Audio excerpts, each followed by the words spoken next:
La loi Claeys-Leonetti du 26 janvier 2016 crée de nouveaux droits en faveur des malades et des personnes en fin de vie.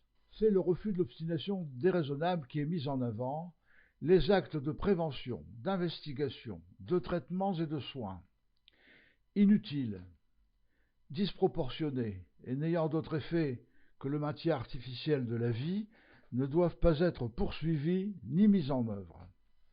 Les traitements n'ayant d'autre effet que le seul maintien artificiel de la vie sont suspendus ou ne sont pas entrepris, sous réserve évidemment de la prise en compte de la volonté du patient et selon la procédure collégiale prévue à l'article 37 du Code de déontologie médicale. La nutrition et l'hydratation artificielle constituent un traitement qui peut être interrompu.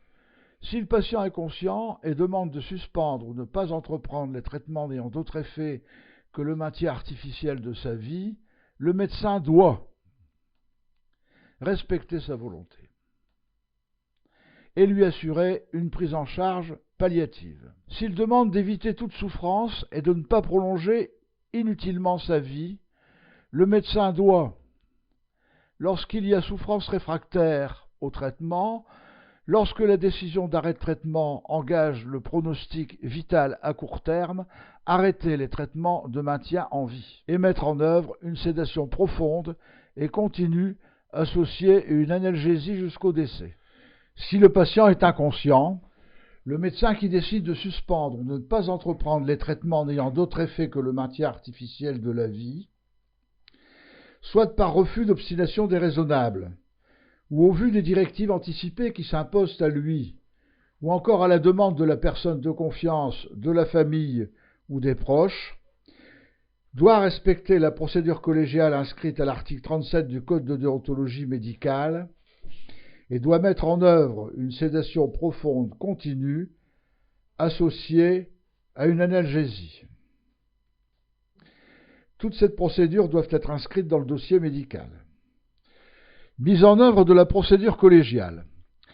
En cas d'arrêt de traitement de maintien en vie et d'application d'une sédation profonde, la procédure collégiale doit être mise en œuvre à l'initiative du médecin traitant, au titre du refus de l'obstination déraisonnable, à la suite de la consultation des directives anticipées qui s'imposent au médecin, ou à la demande de la personne de confiance, de la famille ou d'un proche.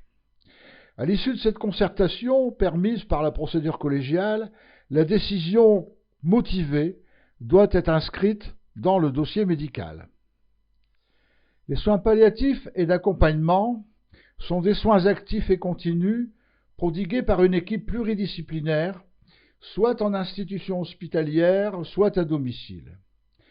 Les objectifs des soins palliatifs sont le soulagement de la douleur physique, l'apaisement de la souffrance psychique, la sauvegarde de la dignité du malade et le soutien de son entourage.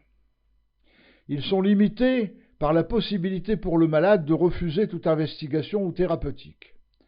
Dans le cadre des soins palliatifs, les praticiens refusent à la fois de pratiquer des investigations et des traitements déraisonnables, de provoquer intentionnellement la mort. Les soins palliatifs s'adressent à des malades à tous les âges, porteurs d'une maladie grave évolutive mettant en jeu le pronostic vital en phase avancée ou terminale. Les pathologies concernées sont les cancers, les maladies neurodégénératives, le sida, les pathologies entraînant une insuffisance fonctionnelle décompensée, insuffisance cardiaque, insuffisance respiratoire, insuffisance rénale ou l'association de plusieurs maladies. Le soulagement de la douleur physique et de la souffrance psychique est une obligation prévue par la loi et inscrite à l'article L. 1110-5 du Code de santé publique. Toute personne y a droit. La douleur doit être prévenue, évaluée, prise en compte et traitée. Tous les moyens visant à assurer une vie digne jusqu'à la mort doivent être mis en œuvre, les soins palliatifs doivent être proposés. Les actes inutiles, disproportionnés, n'ayant d'autre objet que le maintien artificiel de la vie, ne doivent pas être mis en œuvre ou poursuivis. La nutrition et l'hydratation artificielle constituent un traitement. La loi Leonetti prévoit que si en phase avancée ou terminale d'une affection grave ou incurable, Le soulagement ne peut être obtenu que par un traitement ayant pour effet secondaire d'abréger la vie. Le médecin doit informer le malade, la personne de confiance, la famille ou à défaut un proche. Il est prévu à l'article 37 du Code de déontologie médicale le respect de la procédure collégiale. La sédation est la recherche par des médicaments d'une diminution de la vigilance jusqu'à une éventuelle perte de conscience. Elle vise à diminuer, voire à supprimer la perception d'une situation vécue comme insupportable après échec de tous les autres moyens disponibles et adaptés. Elle revêt diverses modalités.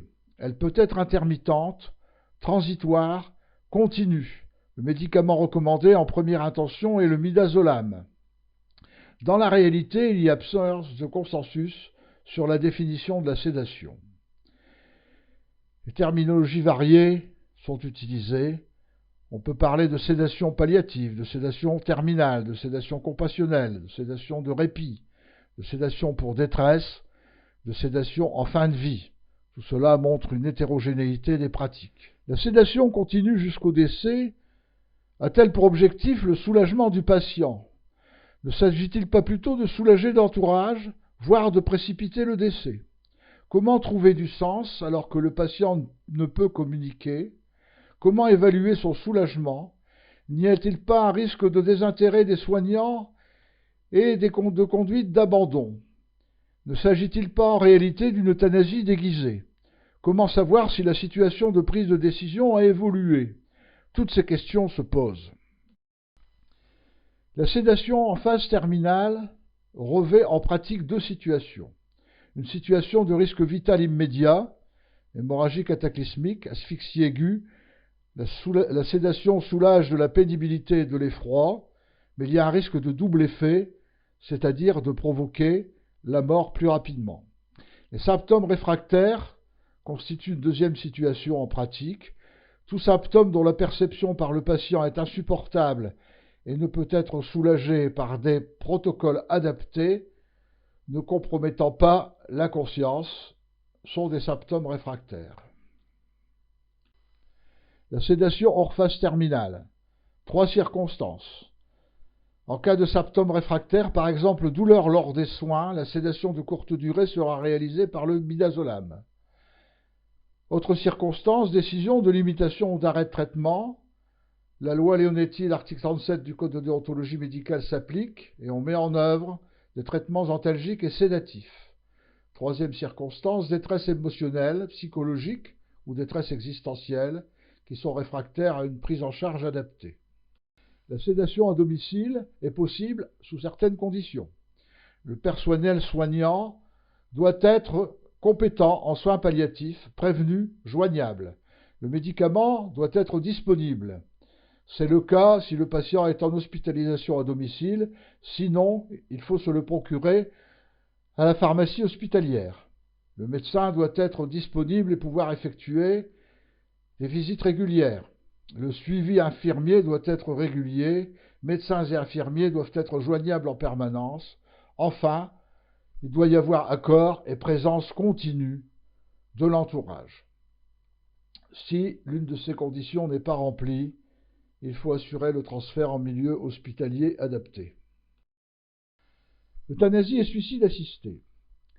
Dans le cadre de la loi Leonetti, il s'agit d'arrêter ou de limiter des traitements jugés déraisonnables ayant pour conséquence de précipiter la mort. Certains considèrent là qu'il s'agit d'euthanasie passive.